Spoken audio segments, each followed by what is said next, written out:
Thank you, Madam Presiding Officer, and thank you, in the absence of the Chief Secretary, I would like to thank him for the opportunity, especially at a time like this. Thank you to my colleagues for your unending support since I was appointed into office.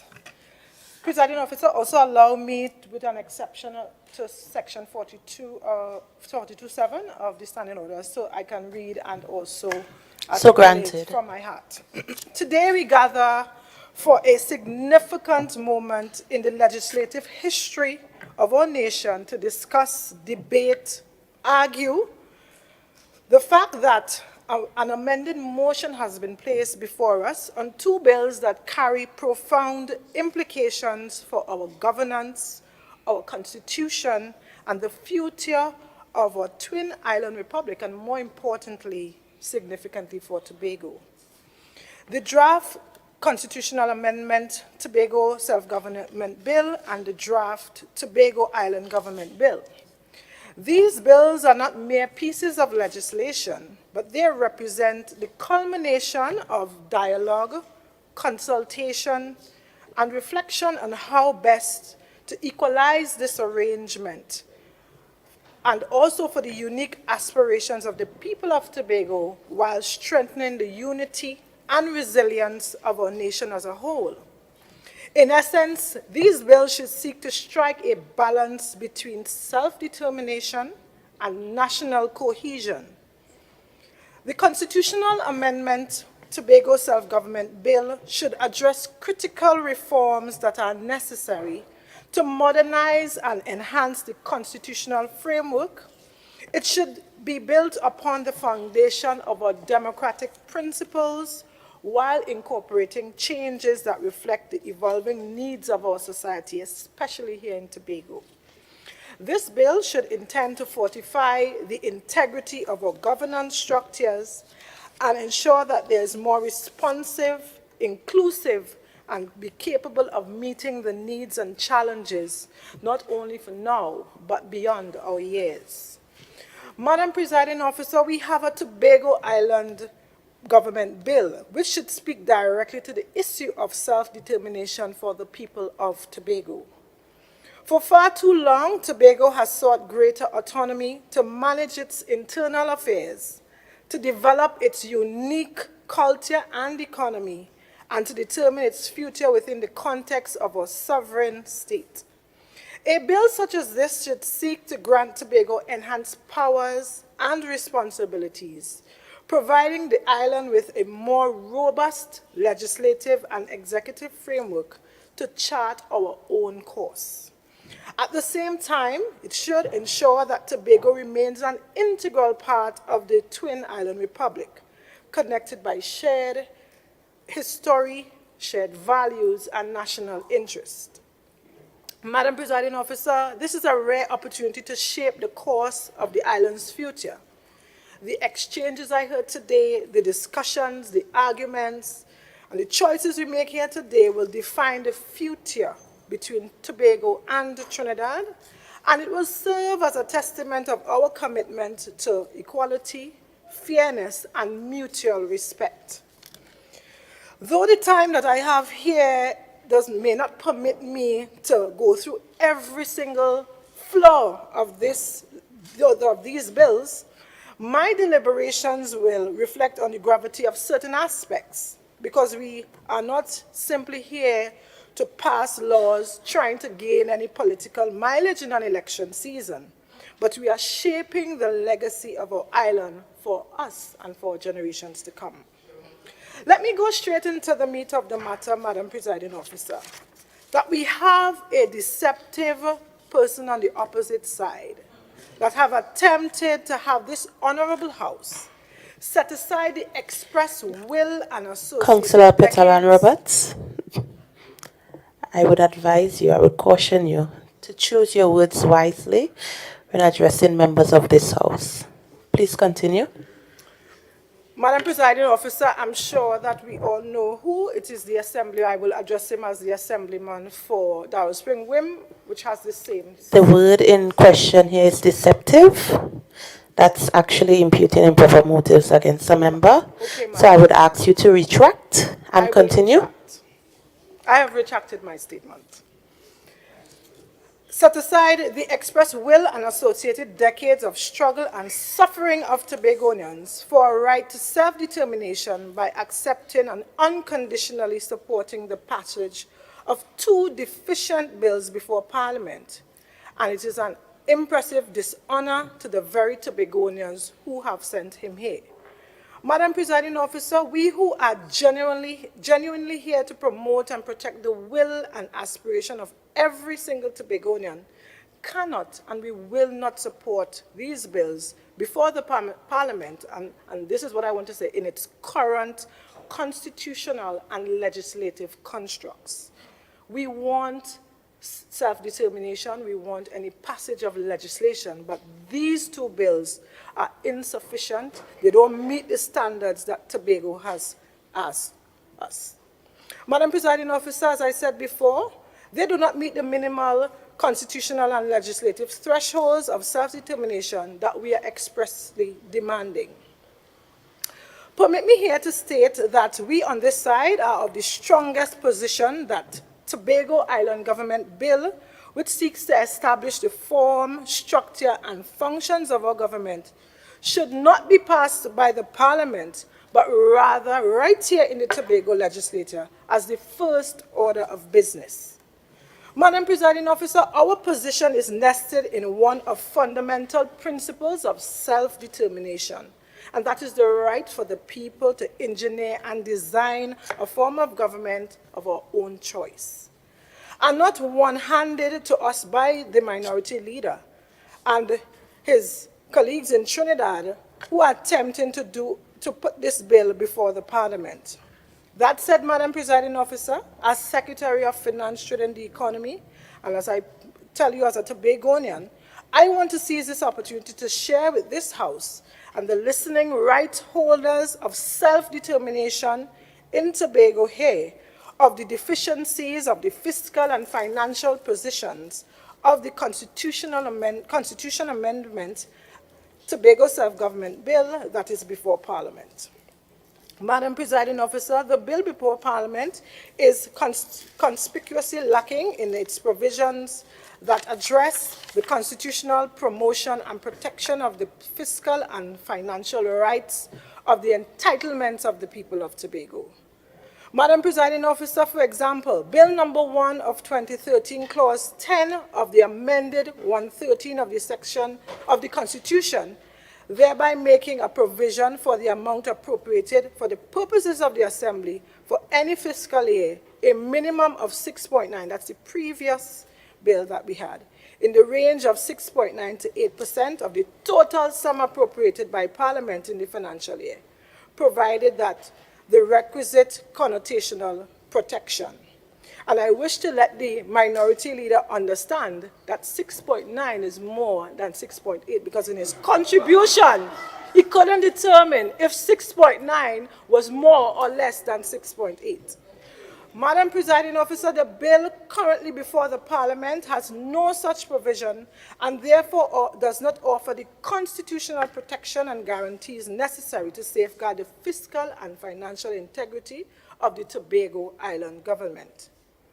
What they did, Madam Presiding Officer, is to put something similar in the Tobago Island Government Bill that is before us, at Clause 30, offering a mere 6.8%, a reduction from the minimum 8% recommended in the original bill, which is not even at the current upper limit of the dispute resolution recommended 6.9, and with no constitutional protection and assurance.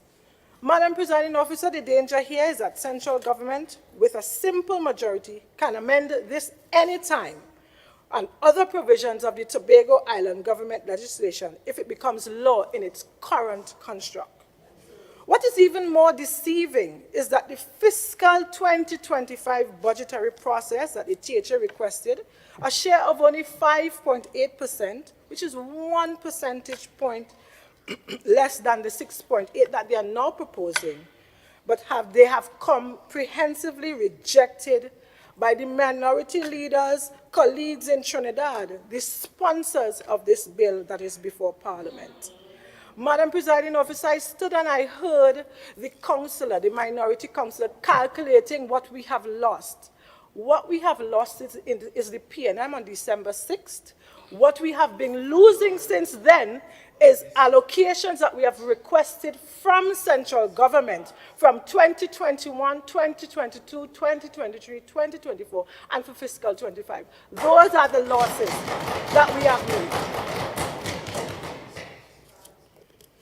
Madam Presiding Officer, the truth is there is no need to amend or bring a law of 6.8% because the government can give us 6.8% right now. Right now. So they could have given us 5.1, which represents the percentage share of Tobago to the national population. We requested 5.8 in the last budget, and you're now coming to give us 6.8, or give us 6.8. Because the only losses that we have so far is that the People's National Movement govern Trinidad and Tobago. Madam Presiding Officer, what has happened is that there are decades of successive governments, purely for political reasons, have weaponized the budgetary process and the legal framework against Tobagonians. And for this reason, Tobagonians must understand and work towards ensuring that any self-determination constitutional amendment bill must contain provisions that promote and protect the fiscal and financial rights and entitlements of Tobago. I now wish to turn my attention to the Tobago Fund, which is held in section 31 of the amendment bill that is proposed.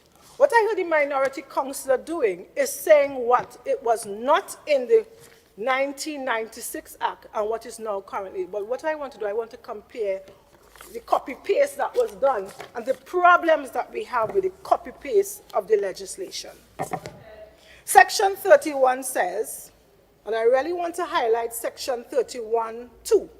But I'll start by saying there shall be a fund called the Tobago Fund, which shall consist of, and they list out what it shall consist of, but the relevant point I want to bring is that the monies appropriated by Parliament for the service of the year of the Tobago House of Assembly shall be credited to the Tobago Fund in quarter releases in advance or block. Section 47 says the exact same thing. And what we have been suffering with this clause, Madam Presiding Officer, is that the central government breaks this law every single year for the last 21 years when they were in office. Section 47, which says that we should receive our monies for the service of Tobago, quarterly releases in advance on block. The same exact thing is here. But what prevents them from breaking the law if we pass this bill in the morning? There are no provisions, no assurances, no constitutional protection. So what I would like to propose, Madam Presiding Officer, is that this part of the bill must now form part of the constitutional amendment bill and not the Tobago Island Government Bill, which they could come and change anytime. And they have been breaking this law, and I'll raise other clauses in the Tobago House of Assembly Act, which they don't care. They disregard, they disrespect, they don't care about the Tobago House of Assembly Act that governs how we operate here. Madam Presiding Officer, let me just highlight for you some of the realities that we face with Section 47, which would now be proposed as Section 41. Late releases from Parliament, which is not allowing the Tobago House of Assembly to plan, to execute, and to spend as we wish. Tobagonians have been complaining about late payments, things are not being done, and it is solely because our imperialists down the road have been sending releases on a monthly basis. The releases for this quarter came to the Tobago House of Assembly. I have the evidence in the fund account on the 17th of October. The law says it should be received in advance or block. That means I should receive 3 months up front, quarterly, at the beginning of the quarter. There are no protections, no assurances that the current administration would keep this clause of the law. And because of that, we currently have to activate an overdraft facility, which is very costly to the Tobago House of Assembly. And the Tobago House of Assembly is not provided with additional releases to cover this overdraft interest. And I've also already escalated that in many spaces. There are also shortfalls in allocation. And Madam Presiding Officer, let me raise for you a set-off arrangement that continues under the Tobago Island Government Bill. Section 49.3 says monies credited to the fund in accordance with subsection 1 and 2 shall be set off against annual allocation appropriated by Parliament to the fund. The same copy-paste is there upon coming into force of the Act. So if we look at section 32.3, we have a copy-paste of the Tobago House of Assembly Act 1996, which says monies credited to the Tobago Fund in accordance with subsection 1 and 2 shall be offset against the annual appropriation, allocation appropriated by Parliament to the Tobago House of Assembly Fund. Madam Presiding Officer, this clause in the Tobago House of Assembly Act, Section 49, has been broken by the current central government from ever since I knew myself, even before I came into the Tobago House of Assembly. There are no assurances, no protections for us here in Tobago that these laws will be kept if we pass this bill in the morning. Our releases, our set-off arrangement causes us to be short in terms of our appropriation, because to date, the Tobago House of Assembly is owed by central government for the last 7 years, $176 million. Most recently, $10 million for fiscal 2024. We are bringing a legislation that should be modernized, that should make Tobagonians feel comfortable with a new and amended legislation, but the same provisions stand and the same arrangements stand, and the same breaking of the law will continue by central government, especially the People's National Movement. Similarly, I would like to bring Section 38, the power to borrow, in the Tobago Island Government Bill. And it also stipulates that the Executive Council shall delegate its responsibility for the management of one of its investments to the central bank. I'm still trying to find a justifiable reason for this legislative prescription on which entity should really manage Tobago's investment. Madam Presiding Officer, what I would like to recommend, if that is to happen, is that the Tobago House of Assembly has an account in the central bank, which is called the Tobago Fund. And what that will do is cause an easy and seamless transfer of the Tobago's parliamentary appropriation from the consolidated fund. The current construct is that we get our funding, a check is cut somewhere down on Orange Hill Road, I think it is. A man has to physically pick up a check, drop it to the Tobago House of Assembly physically, and then it goes into the Tobago House of Assembly's fund account. And what we also suffer because of that, we have a commercial bank, the reduction in the interest on the overdraft facility that is linked to the Tobago House of Assembly fund account. The development of an account in the central bank will give us access to foreign currency and foreign exchange to meet our transactional obligations. Currently, the Tobago House of Assembly has to lobby and negotiate with the commercial bank with the minuscule amount of foreign exchange reserves when we can capitalize on an opportunity of getting access to foreign currency at the central bank. Madam Presiding Officer, Section 43 of the Tobago Island Government Bill provides for the establishment of the Fiscal Review Committee, comprising of the Finance Minister as the chair, the Secretary of Finance as probably the deputy, 2 members appointed by Parliament, and 1 member appointed by the Tobago Executive Council. Section 34.4 states that the responsibilities of the Fiscal Review Committee shall be to determine and recommend to the Parliament the sum required to be appropriated to Tobago in each financial year, among others. Clearly, Madam Presiding Officer, the composition of the Fiscal Review Committee is loaded to the benefit of the central government. And this is not in keeping with the principles of equality of status and the advancement of self-determination. Madam Presiding Officer, I want to bring also my personal and most recent interactions with the current Minister of Finance, and having an arrangement of this Fiscal Review Committee headed by the Minister of Finance that we currently have, it would not work and redound to the benefit of Tobagonians. It is worth noting here that the Ministry of Finance, in its submission to the committee, stated that the allocation to Tobago should not only be determined by the population size, but what is needed to meet year-on-year expenditure, but more progressively, what is required to Tobago's sustainable self-determined medium to long-term goals. And this brings me to the need for a more modern and fair revenue sharing arrangement between Tobago and Trinidad. And, Madam Presiding Officer, I have a recommendation for a constitutionally protected fair share revenue arrangement.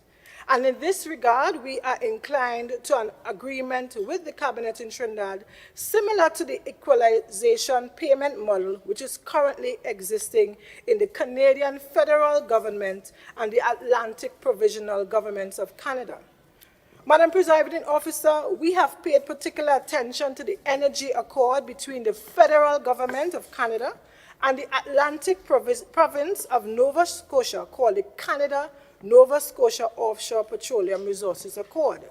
A significant and key provision of the accord is the offshore revenue threshold, which is a fixed figure established by the legal agreement that goes on to the federal government from the royalties gained from oil and gas reserves generated from the exploration within the provincial territorial waters. And any amount above this threshold is paid into a Nova Scotia Provincial Government Offshore Revenue Fund.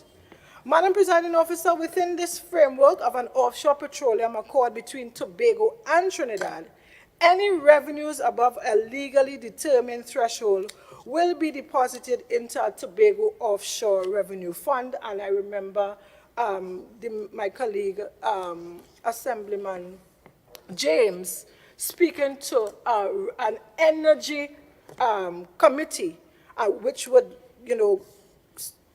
relate directly to this. Madam Presiding Officer, this arrangement will ensure that Tobago benefits directly and more equitably from the energy resources within our waters, such as a Calypso field, the Colibri project, the Block 22, the NCMA-4 major gas find by Shell Corporation. Now, this type of revenue share arrangement, Madam Presiding Officer, will deliver billions into the Tobago Offshore Revenue Fund. Madam Presiding Officer, I really want to also bring to this House lessons learned from my recent conversations with the Minister of Finance on another legislation that was recently enacted by Parliament in December 2021, and that is the TTRA, or the Trinidad and Tobago Revenue Authority, as I close. Now, the TTRA, when it came into operationalization, when it comes into... you have 5 minutes. Yes. Thank you, Madam Presiding Officer. If it comes into operationalization in Tobago, for instance, I want to let Tobago understand that this legislation was passed in the House with the, I don't want to call it, I don't know if there are birth papers from Tobago, birth papers with Tobago being the place of birth, but we have representatives in Trinidad representing Tobago East and West that pass a legislation whereby the funds collected in Tobago that Act in Section 22 stated that the fund should be deposited, every single fund should be deposited into the Exchequer Fund and not in the Tobago House of Assembly Fund. Right now, Madam Presiding Officer, under that TTRA arrangement, I have staff who do not have resources, who were not trained into the GenTax system, because the TTRA Act did not have any provisions for anybody in Tobago or nothing related to revenue collection in Tobago.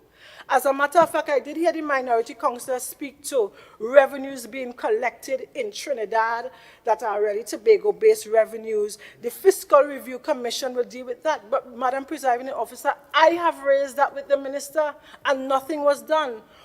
By bringing this under the Fiscal Review Commission, I do not see that any change will take place, because the chairman of the Fiscal Review Commission is the same person that I have been speaking to and have done nothing to remedy this situation. Member, he is rising on a point of order. Secretary keeps referring to conversations with the minister who's not here to defend himself. What standing order did you cite? 45.8, the conduct of the president, members of the assembly, members of parliament. She's talking about conversations that the minister isn't here to defend himself.